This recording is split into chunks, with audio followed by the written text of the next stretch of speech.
We get a lot of pitches for The Plot Thickens, but only one of them has ever made me board a plane and fly to Europe. In Wales, we're going to start our descent into London Heathrow. Set your watches to the local time. It's just going to be This was last year, middle of February. I was missing Valentine's Day.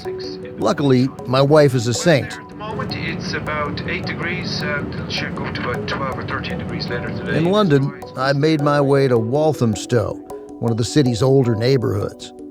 There, I found a historic brick home, the kind that doesn't have a number. It has a name. I was greeted by the guy who sent me this pitch, a man named Willard Foxton. Hello, love to meet you. Come in. Hello. So nice to meet you. Hello, Ben. Ben, yes. Great to meet you. And Willard now works for the podcast company Novel, but he started his career as a reporter and war correspondent for the BBC. He has dodged bullets in places like Lebanon and Afghanistan. Like a good English host, Willard offered us something to eat. Often. So if you want some camembert and biscuits later. I don't know what any of that means. The pitch that brought me halfway around the world was something Willard stumbled on in a footnote almost 30 years ago. A couple of decades ago, I picked up a copy of Stephen Ambrose's book on D-Day. And then there's this fantastic bit in it where John Ford talks about his experiences on D-Day. And I remember thinking to myself, wow, incredible, John Ford was there on D-Day. D-Day, June 6th, 1944. One of the most significant battles in modern history. The turning point of World War II. D-Day is here. The invasion of Western Europe has begun. The Allies had launched the long-awaited invasion by assaulting the French coast from the air and by sea. A vast number of countries, the biggest sea invasion in history. Our invasion forces are on the offensive against Nazi troops who have been ordered to die rather than retreat. We will accept nothing less than full victory. John Ford said he was there, witnessing and filming as American troops landed on Omaha Beach. It's an incredibly vivid picture of what's happening on the day. Men being sick in landing crafts and the salt spray on their faces and the gunfire coming down the bluffs on Omaha Beach. It's such a vivid picture. And then, buried at the bottom of the page, Willard saw a small footnote. And the footnote says, in his 1964 interview with American Legion magazine, Ford said the D-Day film still exists. And Willard thought, what D-Day film? Willard is a huge John Ford fan, but he'd never heard of this film. And given the success of Ford's 18-minute documentary, The Battle of Midway, a film about D-Day, that would have been huge, a historical treasure. It's something people would have talked about extensively. I just thought, what an incredible discovery.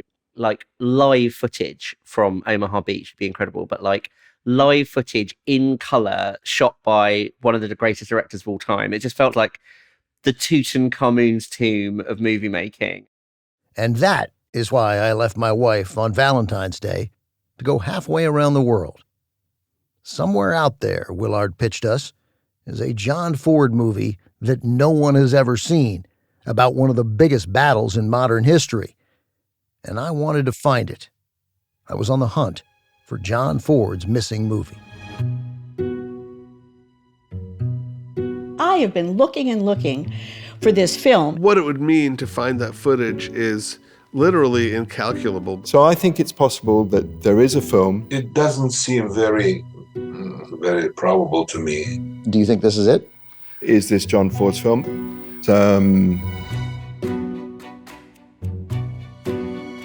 I'm your host, Ben Mankiewicz. You're listening to Season 5 of The Plot Thickens, a podcast from Turner Classic Movies. Each season, we bring you an in-depth story about the movies and the people who make them. This season, we partnered with Novel for Decoding John Ford, the most influential filmmaker of the last 100 years. This is Episode 4, The Search.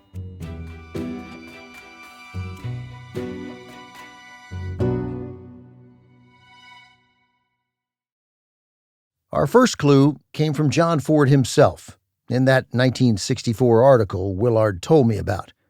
Ford was 70 years old when he gave the interview, but his memory was sharp. This is my fellow TCM host Eddie Muller reading what John Ford told the reporter. Everyone held his breath while the naval bombardment was going on. Things began to happen fast. Once on the beach, I ran forward. I didn't tell my boys where to aim their cameras. They took whatever they could.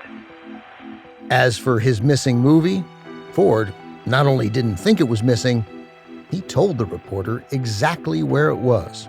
The film my men took was processed in London, in both color and black and white. Most of it was in Kodachrome. My cutting unit was in London too. They worked 24-hour watches, picking out the best part of the film that had been shot. The cutters worked 4-hour shifts, on 4, off 4. All of it still exists today in color and storage in Anacostia near Washington, D.C. There were literally millions of feet of film.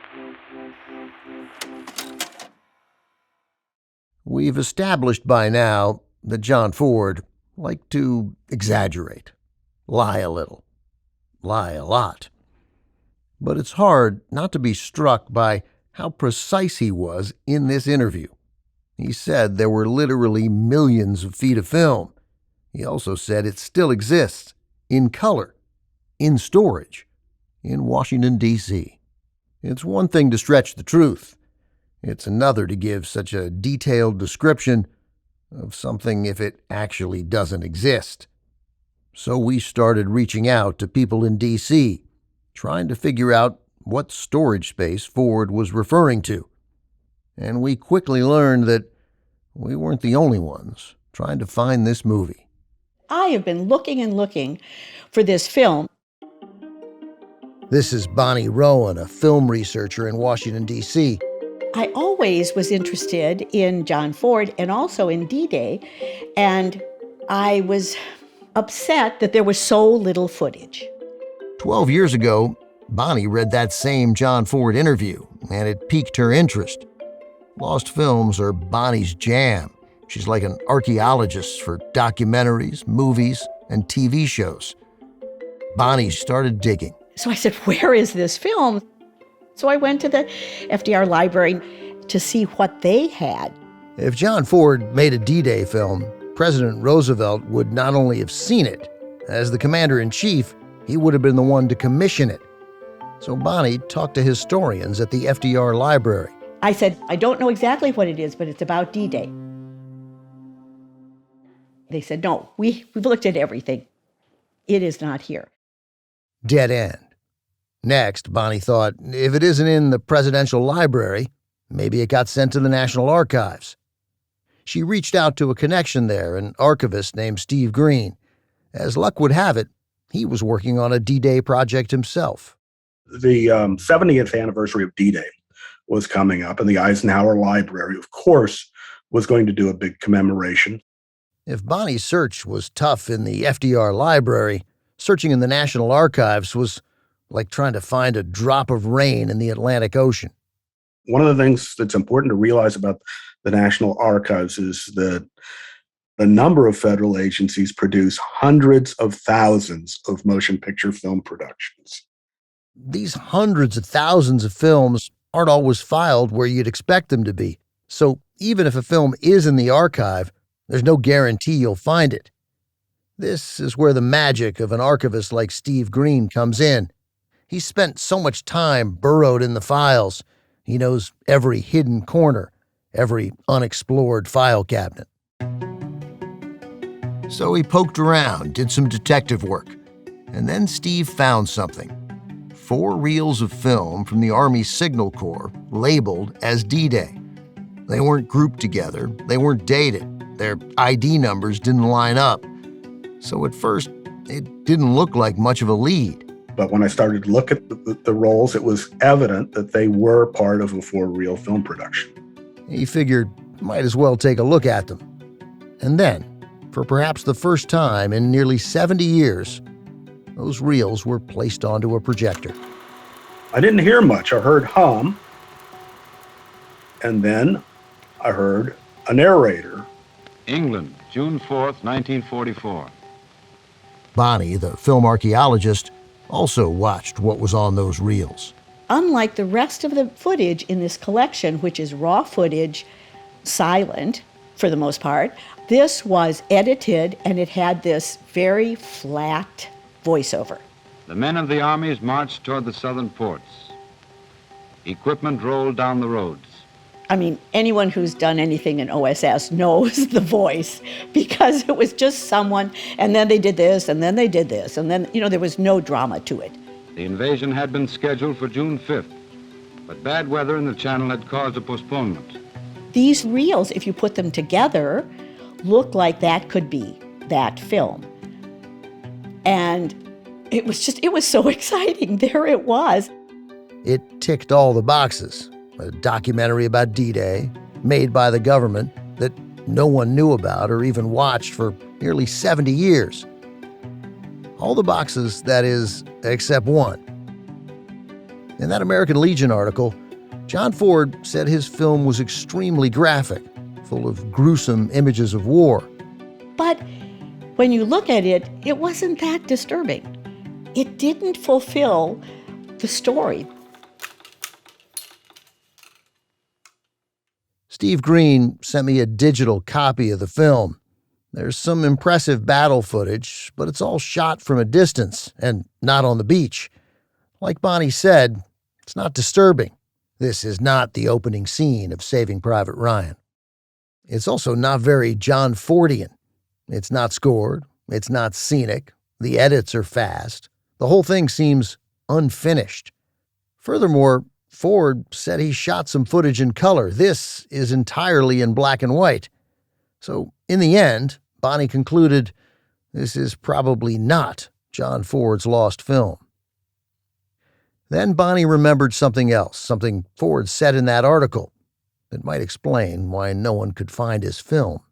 When he says Anacostia, he's talking about the archive's nitrate vault. I assume that's what he's talking about. Nitrate vaults. These vaults are an offshoot of the National Archives. They're where the government stored most of its newsreels and war footage from the 1940s. Everything shot on D-Day was shot in nitrate film. So it would have been there because they didn't want that stuff downtown. They kept these outside the official archives for a reason. Nitrate film is highly flammable. Remember the scene in Inglourious Bastards in the movie theater where Marcel, the projectionist, lights nitrate film on fire to burn down the theater and kill all the Nazis in attendance? Oui, Shoshana.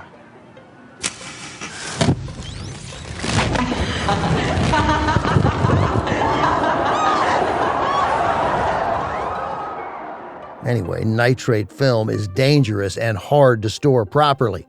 A single spark can cause it to explode. And that is exactly what happened in 1978. And there was a fire. The National Archives' nitrate vaults went up in flames in December, 14 years after John Ford said his film was stored there. Workers blamed the fire on faulty air conditioning. I remember the day of the fire. I was in the library, and all of a sudden a call came, and Paul Spear, the head of motion pictures, he rushed out to go to see what they could do. Millions of feet of nitrate film went up in smoke. To this day, nobody knows exactly how much was lost. I haven't seen a breakdown because archivists are embarrassed that the stuff burned. I just know Universal releases and outtakes from the war years were the worst story. So did other things burn? Who knows? Maybe John Ford's D-Day footage isn't missing. Maybe it burned up in that fire. But there was still hope we might find the movie, because there was another rumor about it. A rumor that 3 copies had been made and sent around the world.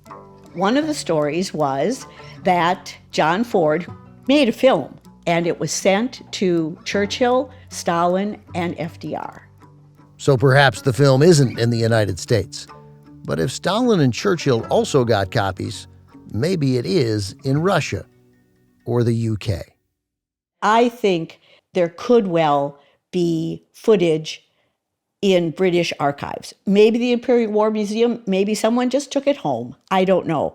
But we who work in this world feel that the British are notorious for walking off with things and claiming them.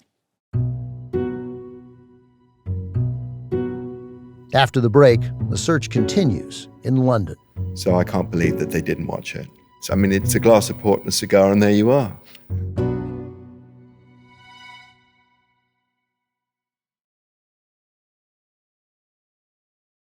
On a typically chilly and overcast day in February, I made my way toward the Southwark area of London. Look left, quick, there's St. Paul's. Oh, that's St. Paul's, Yeah. sorry. That's right, nice. And this is Fleet Street. This is Fleet Street, all right. Everything about London was distracting. Didn't help that my taxi was driving on the wrong side of the road. Look, kids, Big Ben, Parliament. Then I pulled up in front of the Imperial War Museum. Thank you very much. This is where Bonnie Rowan told me the Brits may have stashed whatever film was sent to Winston Churchill. The Imperial War Museum looks a little like the U.S. Capitol building, with columns in front and a pointy dome in the center. So this is the Imperial War Museum? This is, yeah. And it's free admission? Yeah, I mean, it is. Yeah, we charge. We charge. Museum curator Toby Haggoth met me out front. Hi, I'm Toby. Ben. Nice to meet you, Ben. Nice to meet you as well. My colleague, Rodney. Ben. Nice to meet you. Toby specializes in World War II, mainly film. He brought me to one of the highest spots in the museum, inside the dome. It looked like the war room from Dr. Strangelove. And this room was the chapel when the museum was a hospital for people with mental illness. I was in the former chapel of what used to be an asylum. There was an engraving of the Ten Commandments on the wall. Then Toby brought out a movie he wanted to show me. England, June 4th, 1944. The men of the armies marched toward the southern ports. It was the same black and white movie that Steve Green found in the U.S. Toby, though, had more information about it than the Americans. In the U.S., the film wasn't even labeled. This one has an official title, one clearly written by a bureaucrat. A picture compilation of some of the activities that took place on D-Day and D-Day +3. It's not a great title. It's not a great title, but it's also typical of the report film that you've got this very starchy title that really is deliberately eye-catching. The troops worked their way in, collecting prisoners on the roadside. I should say it was mostly the same film. As I was watching it again with Toby, I noticed slight differences. Some shots that were in the American version seemed to be missing, mostly shots of dead bodies. British cameramen would not film their own dead, and they would not film British soldiers being killed. American cameramen filmed American dead quite often, quite regularly. I mean, I almost want to watch them side by side. I suppose it is quite possible that the Americans decided to cut a slightly different version. Maybe this was slightly weighted to the British side. Perhaps before the film went to Churchill, British intelligence cut an even more sanitized version than the already sterile American one. Then, as we were watching, something caught my eye. What was that at the end there? Was that a German? That was the German, yeah. German corpse. Yeah. A dead German soldier. Allied troops were throwing coins onto the body. Why are they throwing money on him? Well, it's something that soldiers do. It's just a kind of callous gesture. I find it difficult to understand, but I can understand it in the context of a war. My father was in the 69th Infantry, and he was driving his Jeep, and it was the winter, and he saw a German officer dead and frozen, lying in the snow, and he picked him up and drove him back to wherever his unit was. And his sergeant was there, and he said, "Hey, what do you got there?" And he said, "Well, I saw him on the side of the road."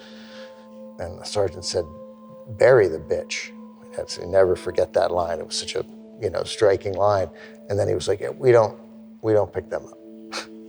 we leave them." But I was reminded of that when you told the story about the money, just because I like that his first instinct was, "Oh my goodness, here's a dead guy. I got to take care of his body."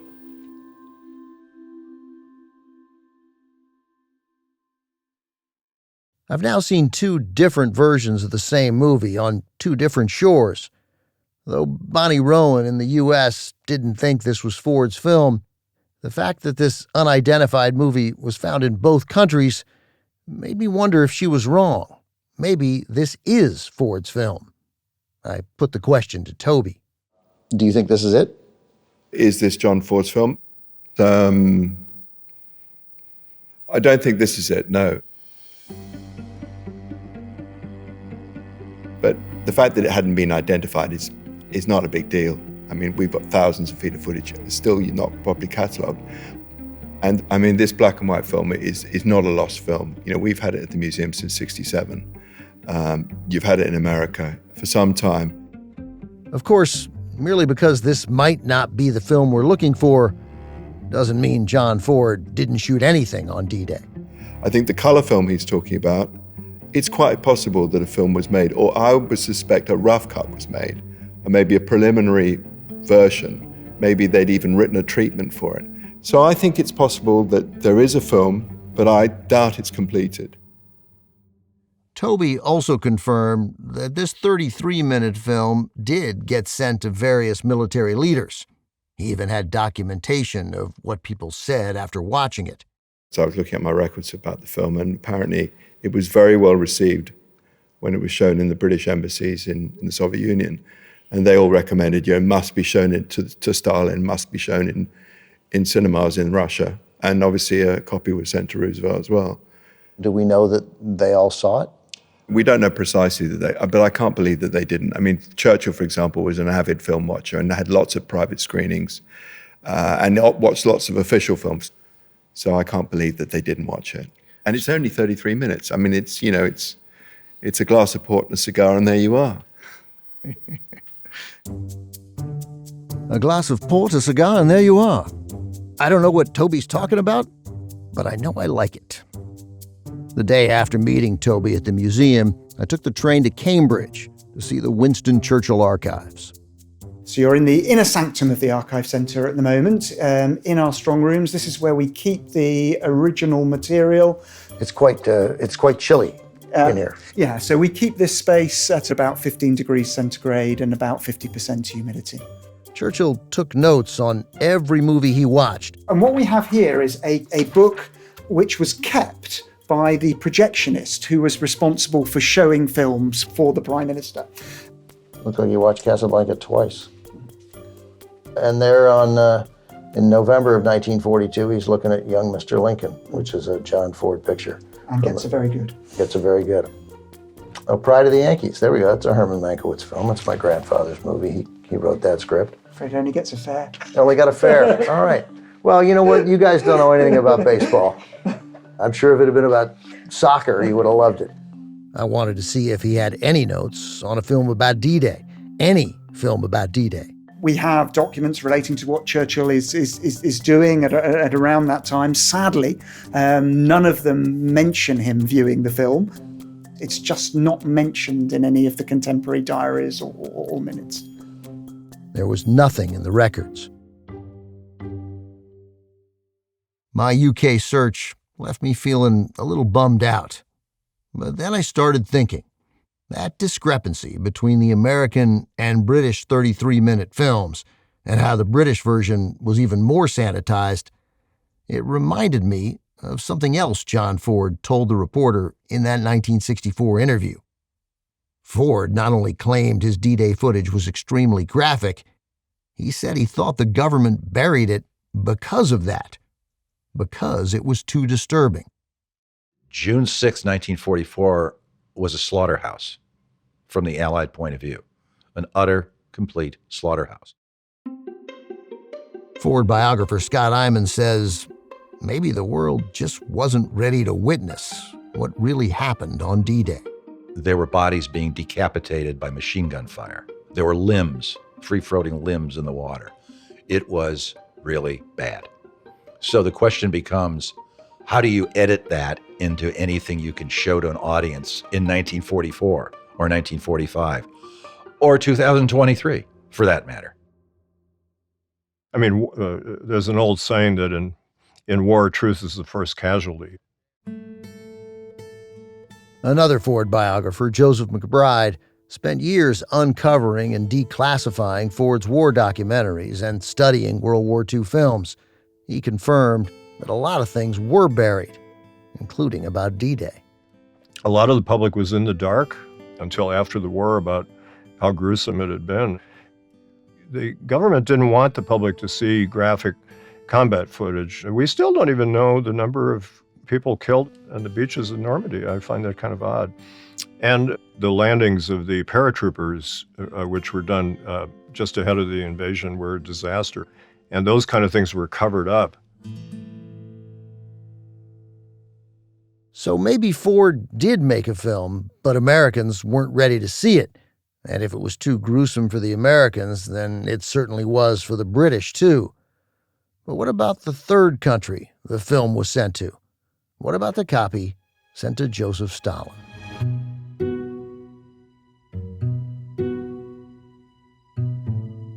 Coming up, we continue the search in Russia. For the Russians, there is no sense in keeping it secret.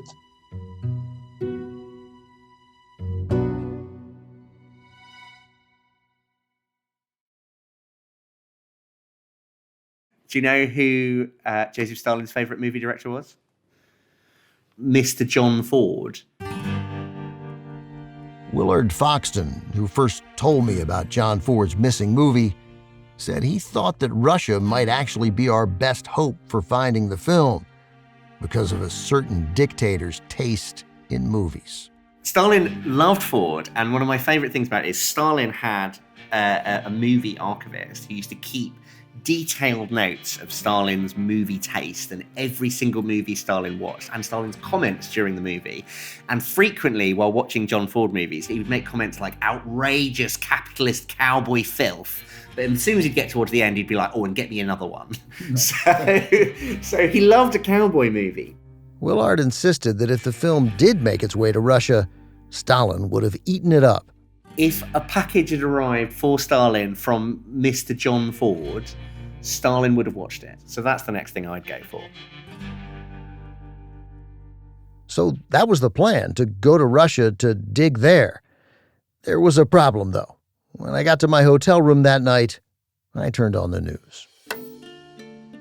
A new warning to any U.S. nationals still in Russia to leave. We know tonight NATO's chief has said he believes the new Russian offensive has started. That is a new travel advisory from the U.S. State Department urging U.S. citizens to exercise caution due to risk of wrongful detention.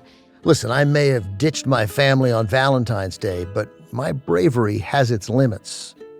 In the midst of its war against Ukraine, Russia was jailing everyone from U.S. journalists to WNBA players. I kept picturing landing in Moscow, going through customs, and explaining that I had come from America to snoop around their film archives. Realistically, Russia wasn't going to happen, at least not for me. Luckily, we knew someone on the inside. The main library of all newsreels, documentaries is the Krasnogorsk Russian State Archives of Film and Photo Documents. That's its full official name. This is a film researcher named Alexander Kandarov. He used to work at Krasnogorsk, Russia's state film archive. Krasnogorsk was kept secret for decades. The former Soviet Union wouldn't even put it on a map. While Russia didn't share much information with the outside world, Alex says they kept very detailed archives. They still have a jaw, Hitler's jaw, the only component of the Führer's body that is confirmed that used to belong to him. That's right. Somewhere in a KGB vault is Adolf Hitler's jaw. The Russians might be known for rewriting history, but what they don't erase, they file away for posterity. And the Russian Film Archive is massive. They have an enormous underground storage and hundreds of thousands of reels. Krasnogorsk has opened up a little since the Soviet days. Much of its card catalog is even online, but it's still not an easy place to navigate. The access was difficult. Only a professional filmmaker with a letter supported by this and that organization or agency could get an access. And it still has a stamp of the paranoia of secrecy, Alex agreed to become our agent, our conduit into the Russian archives. I explained what we were looking for, and right off the bat, he was skeptical that the film was flown to Stalin. Could anybody afford a plane with a reel of film to fly all the way to Moscow across the fighting areas? And it doesn't seem very probable to me. Still, he agreed to dig around those underground archives for us. We asked him to look for any film about D-Day that might have been sent to Joseph Stalin. 2 weeks later, he called us back with an update. What they sent to Stalin was a collection of these Movietone and other news, American news, US news, which I think were given to Russians as allies. But there is no evidence that there is a special film sent to Stalin, be it the 33-minute film or any other film. The film we found in the US and UK was not in Russia. My first thought was maybe the Soviets buried the movie, maybe they didn't want it to be seen. Alex disagreed. For the Russians, there is no sense in keeping it secret. That was not a Russian effort. There's nothing secret in it for the Russians. Apparently, while Russia likes to manage its own history, an artifact like this from another country, they don't care so much. Though Alex didn't think the Russians had any reason to lie, he did think someone else wasn't so trustworthy. John Ford himself. The guy was a big liar, and with every passing year, the lies were becoming grander and grander. He says in his interviews that the cutters work 4 hours work, 4 hours sleep. Okay, then I have a question. Why did such a mountain give birth to such a small mouse? Where is the produce of all this titanic effort? With Ford, you really can't ever rule out the idea that he was, at a minimum, stretching the truth. Or maybe, as film historian Mark Harris told us, Ford wasn't outright lying. Perhaps he was merely remembering it wrong. One thing that we have to acknowledge in the Ford story is that he was a pretty severe blackout alcoholic. Alcoholism can do strange things to memory, and time can do strange things to memory too. If you're asking if I think Ford intentionally misled people, I don't. I do think that Ford had to tell himself a story of his own heroism, and that need to have validation did strange things to him. And even his family said he started having an obsession with medals and an obsession with recognition. Directors are storytellers. I wouldn't call them liars, I'd call them tall tale tellers. Ken Bowser is a documentary filmmaker. He doubts Ford's story too, but for a different reason. Because making documentaries is hard. Making a documentary of D-Day as Ford described it seems nearly impossible. When you got several hundred cameras shooting footage all over the place, British units and American units, and many, many cameramen, the idea that Ford created this 1 hour color film is really, really difficult to imagine. The sheer number of cameras is why Ken doesn't think we're ever going to find a real movie. The amount of footage we're talking about for D-Day would have been, in the end, 150 hours. An enormous amount of footage. And the ability to put it together in 2 or 3 days is virtually impossible, no matter how much amphetamine or anything else you gave them, to get through all of that footage. Anything is possible in the world, but it's very unlikely. All kinds of crazy things have happened in film history. Ford biographer Joseph McBride has a different theory. I mean, in South America, they found a version of Fritz Lang's Metropolis. It was 30 minutes longer than the version we had. And an original uncut print of Dreyer's Passion of Joan of Arc turned up in a Danish mental hospital some years ago. A whole bunch of American films were found in New Zealand a few years ago, and they were sitting in their archive, and nobody looked at them until some American archivists went down there and started opening the cans. So a lot of film history has been lost, stolen, or misfiled. Lost, stolen, misfiled, burned in a nitrate vault fire, too graphic so it got buried in some archive somewhere. We may never know. After all the searching, I don't think I'll ever get to see John Ford's film. But I still wanted to try to understand what he may have shot on the day the Allied forces came ashore and changed the course of history.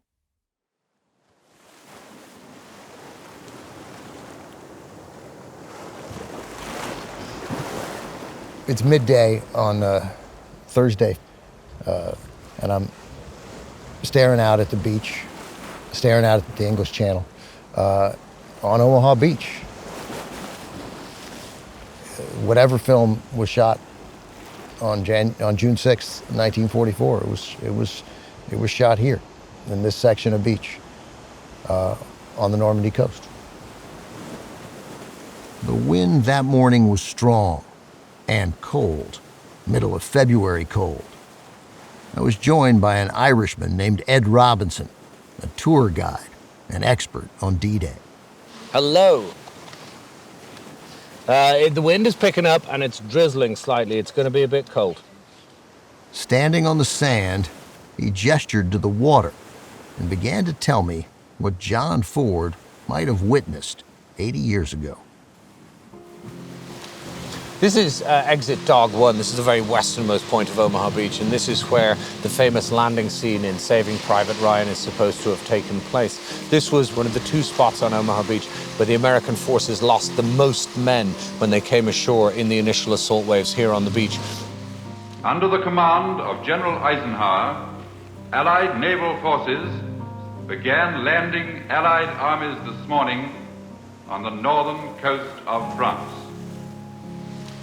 The gradient on the beach is so shallow that the landing craft couldn't get closer than about 50 to 100 yards before the boats would ground out. So they not only had up to a quarter of a mile of open sand to cover, but you had to come through water for 50 to 100 yards before you even got onto the sand, which meant you were seasick, you were wet, the wind was pouring in, and to cap it all off, the Germans were doing their best to kill you as well. Men and women of the United States, this is a momentous hour in world history. This is the invasion of Hitler's Europe. You wouldn't have been able to hear anything. It would have all just been the what's called a roar of battle. Machine guns firing, rifles firing. It would have been totally deafening when you landed. The world's greatest military undertaking is underway. You can see bullets are being fired at you, but you don't know where they're being fired from. And your main priority is to get as far up the beach as quickly as you can, to get to the cover and tuck yourself in as small as possible. Casualties in this mammoth operation may reach a dreadful toll. The cameramen were coming ashore with the soldiers in the assault craft, taking the same risks, but with a camera in their hands instead of a rifle. But coming into land on the beach, you would have been coming past floating bodies. The color of the sea was turning redder and redder the closer you got to the shoreline itself, until by the time they got in onto the shoreline, Everything would be covered in light smoke, dust, as the battle blew the fire and the smoke across the battlefield. You'd be coming ashore, finding men screaming, wounded, others dead.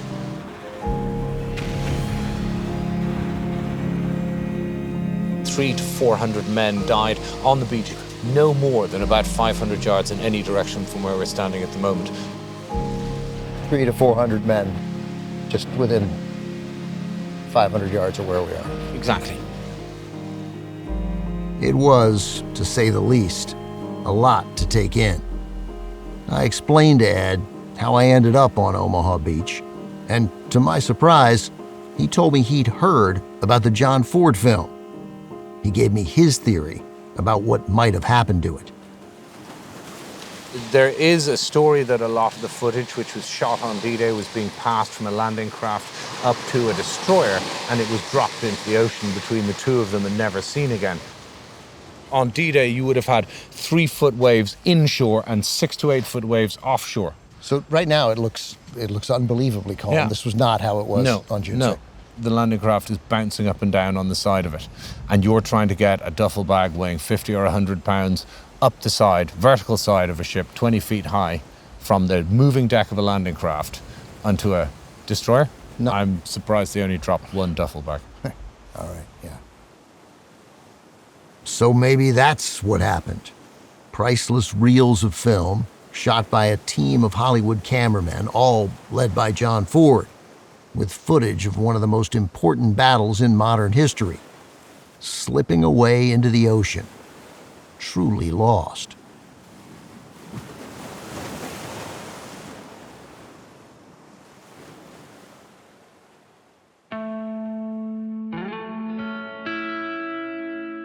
What John Ford saw on the beach that day changed him in ways impossible for us, for me, to grasp. Ford had craved military service for so long, but after experiencing the brutal reality of battle, he spiraled into darkness. He went on one of the biggest benders of his life. When he gave that interview 20 years after D-Day, the one that sent us on this search, he didn't sound like a war hero. He sounded like a man humbled by what he saw and by the men he commanded on that beach, many of whom were his fellow filmmakers. They were impressive. They went in first, not to fight, but to photograph. They went in with the troops. They were with the first ones ashore. They didn't have arms, just cameras. And to me, facing the enemy defenseless takes a special kind of bravery. When a man is armed with a gun, he's probably much braver than if he doesn't have one. If it's still out there, maybe one day someone else will find John Ford's D-Day film, and we'll have another way in, another portal to history, courtesy of one of our greatest filmmakers. It obviously won't be me, though we gave it a solid try. But you know, in the end, standing on the Normandy coast on that cold day in February, I realized what should have been obvious. It was more important, more necessary, to just try to understand, to, in my own way, bear witness to what happened on Omaha Beach 80 years ago.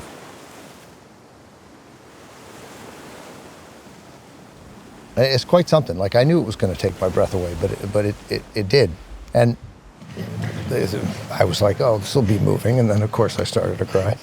And I'm reminded, of course, I'm constantly reminded of my father here. December 1945, he came over and fought the last 5 months of the war. But he was always, he was very somber and proud of what happened here. And it is quite something to be here, man. I was ready to be cynical about this, and it's impossible. I mean, it's overwhelming, the sacrifice. It's overwhelming.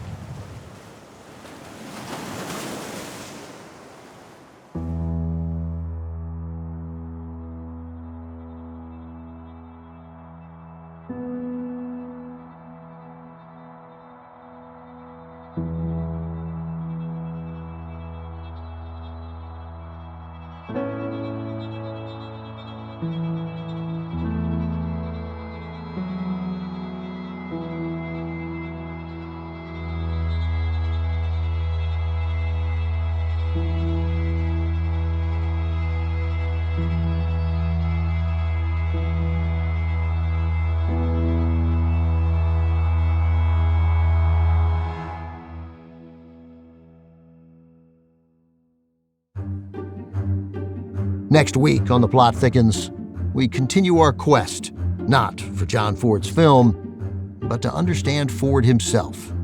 There was a change in Jack because, he liked to play soldier before the war, but after he'd been out there, then it was a different thing. The aftermath of what John Ford saw on D-Day throws him into a complete tailspin. He just started drinking and didn't stop. And Ford returns to the U.S., searching for a new frontier to conquer. I wanted to relieve.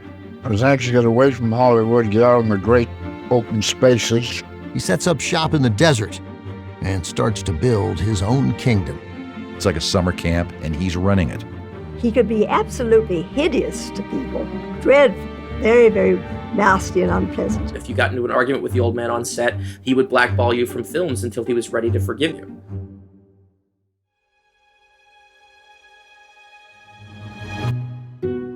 Angela Carone is our director of podcasts. Story editor is Karen Duffin. Jaco Friedman is our senior producer. Script writing by Jaco Friedman, Maya Croth, and James Sheridan, who also fact-checked every episode for us. Audio editing and sound design by Brandon Arnold, James Kim, and Mike Volgaris. Mixing by Glenn Matullo. Research by Matt Goldberg. Production support from Liz Winter, Allison Fire, Matthew Ownby, Julie Baton, Emma Morris, Susan Bisak, Dory Stegman, and Phil Richards. Thanks to our legal team, John Renault and Kristen Hassel, and to the talents of TCM staffers Taryn Jacobs, Katie Daniels, David Byrne, Diana Bosch, Caroline Wigmore, Michelle Height, Stephanie Thames, and to our resident Ford scholar, Scott McGee. Our executive producer is Charlie Tavish. Special thanks to Dan Ford for sharing his family archive with us, and to the helpful team at Indiana University's Lilly Library. Special thanks to TCM host Eddie Muller, who read John Ford's words for us. Even I have to admit, reluctantly, he did a pretty good job. From Novel, thanks to producer Philippa Goodrich, story editor Veronica Simmons, researcher Valeria Rocca, assistant producer Nadia Mehdi, production managers Cherie Houston and Charlotte Wolfe, executive producer Max O'Brien, and creative director Willard Foxton. Thomas Avery of Tune Welders composed our theme music. I'm your host, Ben Mankiewicz. Thanks for listening. See you next time.